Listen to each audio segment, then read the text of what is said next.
Nah, sebelum kamu mengetahui makna guru dan siapa itu guru, kamu harus mengetahui makna dari profesi terlebih dahulu. Yuk simak penjelasannya. Profesi mengandung makna pekerjaan atau keahlian tertentu.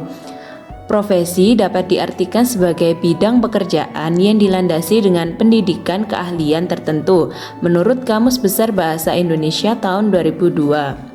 Profesi diartikan sebagai pekerjaan tertentu sebagai lapangan pekerjaan atau mata pencaharian dan didasari dengan kecakapan tertentu. Pekerjaan dikatakan sebagai suatu profesi apabila mengandung dua unsur, antara lain yang pertama, profesi itu merupakan pekerjaan sebagai lapangan kerja dan mata pencahariannya. Yang kedua, profesi itu dicapai dengan keterampilan atau keahlian tertentu. Nah, jika kamu sudah mengetahui apa itu profesi, kamu juga harus tahu apa itu profesional. Lalu, bagaimana seseorang itu bisa dikatakan profesional dengan profesinya ya?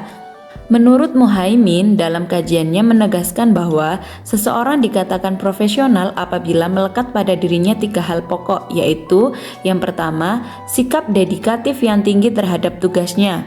Yang kedua, sikap komitmen terhadap mutu proses atau hasil kerja. Yang ketiga, sikap continuous improvement.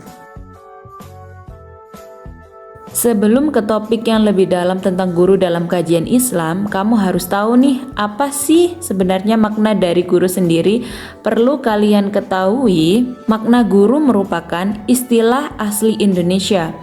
Guru dalam Kamus Besar Bahasa Indonesia diartikan sebagai seseorang yang pekerjaannya, mata pencahariannya, profesinya mengajar menurut Kamus Besar Bahasa Indonesia.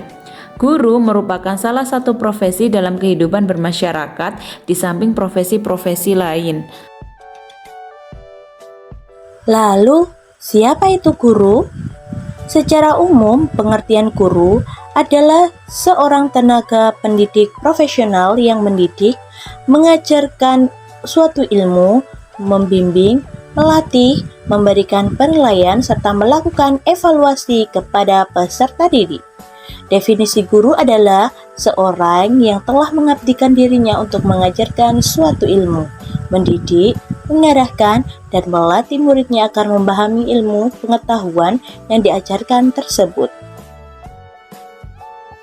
Setelah kalian tahu siapa itu guru, kalian juga harus mengetahui makna guru dalam perspektif Islam. Nah, menurut perspektif pendidikan Islam, guru ialah seorang yang mampu menjadi suri tauladan dengan menginternalisasikan ilmu dalam menjalankan kewajibannya dengan baik dan benar.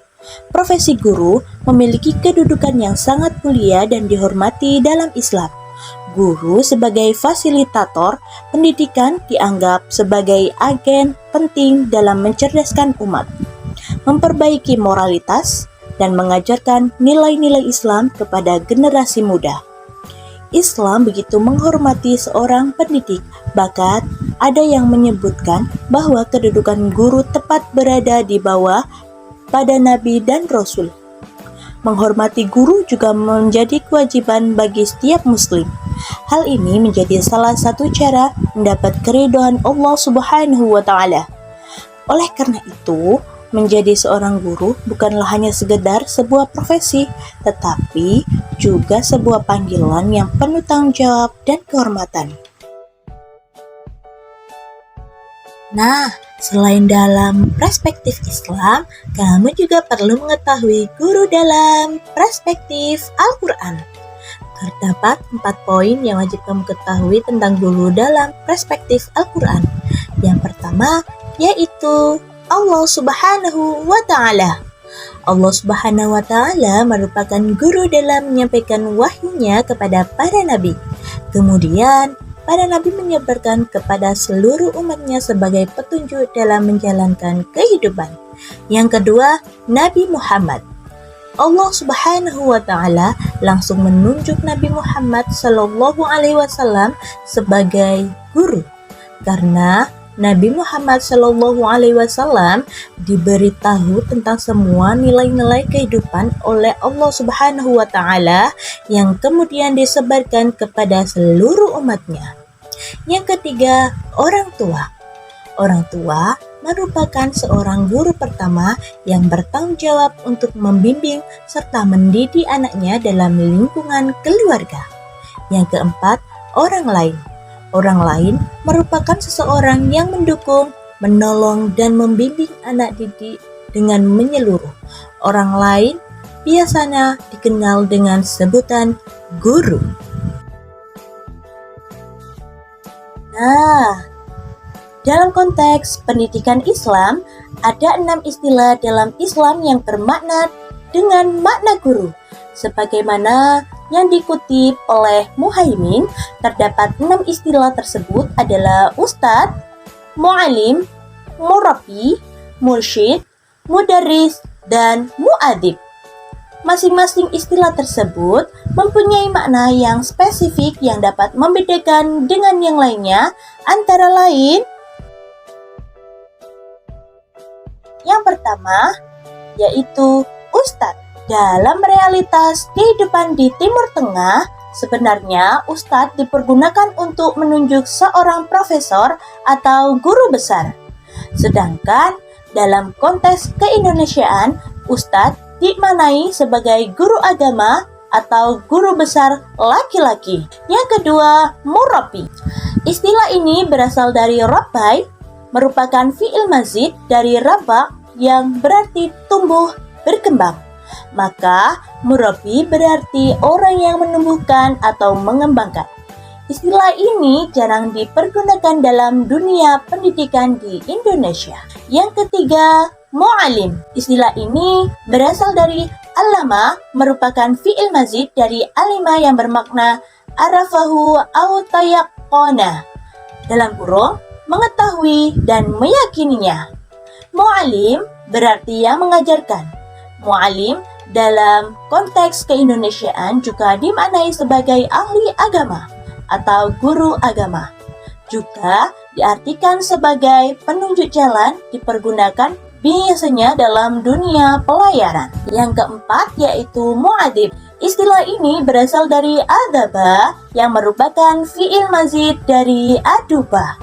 Ditambahkan tasydid di tengah sehingga menjadi adaba dengan makna hadzabahu wa rada ahlaqahu, yang artinya mendidiknya dan melatih akhlaknya.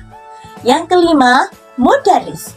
Mudarris berasal dari kata darasa dengan makna aqbala alaihi wa yahfaduhu, yang berarti menghadap sesuatu dan menjaganya. Yang terakhir atau yang keenam yaitu mursyid.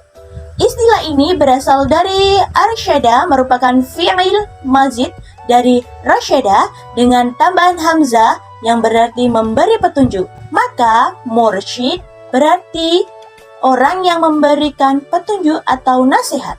Mursyid dalam konteks keindonesiaan diartikan sebagai orang yang menunjukkan jalan yang benar, guru agama, atau orang yang baik hidupnya. Syarat menjadi seorang guru dalam perspektif pendidikan Islam. Yang pertama, memiliki rasa kasih sayang. Rasa kasih sayang harus dimiliki oleh setiap guru, karena sifat ini akan menumbuhkan perasaan nyaman di hati setiap peserta didik. 2. Seorang guru tidak boleh menuntut bayaran. Karena dalam Islam, seorang guru membimbing peserta didik diniatkan untuk mencari ridho Allah Subhanahu wa Ta'ala. 3. Mampu mengarahkan dan membimbing peserta didik secara baik dan benar. 4. Mampu mendidik dan membentuk akhlakul karimah pada setiap peserta didik. Selanjutnya, harus memiliki sopan santun dan mampu mencerminkan ilmu yang dimiliki dalam melaksanakan proses pembelajaran maupun dalam menjalankan kehidupan sehari-hari. Yang keenam, mengetahui perkembangan dari setiap peserta didiknya, dan yang terakhir selalu berpegang teguh dengan prinsip yang diucapkan. Kompetensi guru dalam perspektif Islam. Kompetensi personal religius.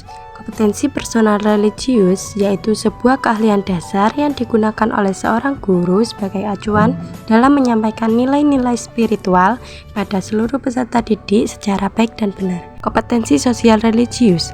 Kompetensi sosial religius ialah keahlian dasar kedua yang digunakan sebagai acuan oleh guru.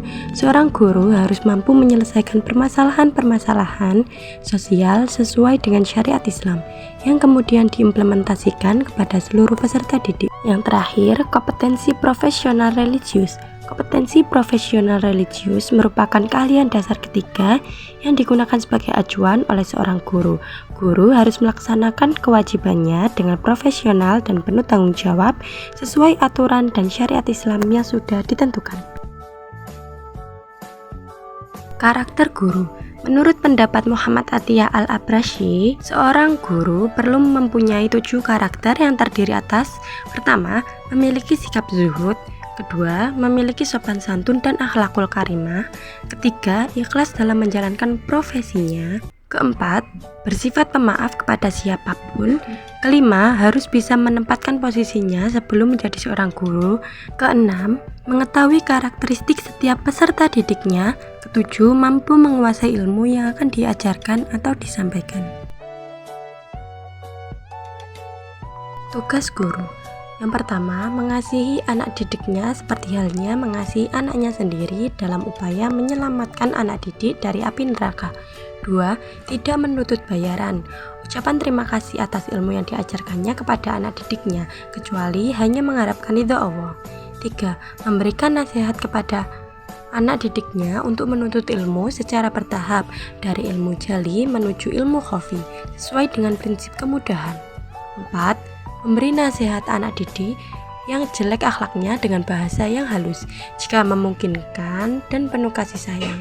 5. Memberi nasihat kepada anak didiknya untuk mempelajari ilmu-ilmu lain tanpa menjelek-jelekkan suatu ilmu atas ilmu lain. 6. Mengajarkan ilmu kepada anak didiknya sesuai dengan kadar kemampuan anak didiknya. Dan yang terakhir, mengajarkan ilmu-ilmu yang bersifat sederhana bagi siswa yang kemampuannya terbatas. Sebaiknya seorang guru mengamalkan ilmu yang telah diajarkan bagi anak didiknya.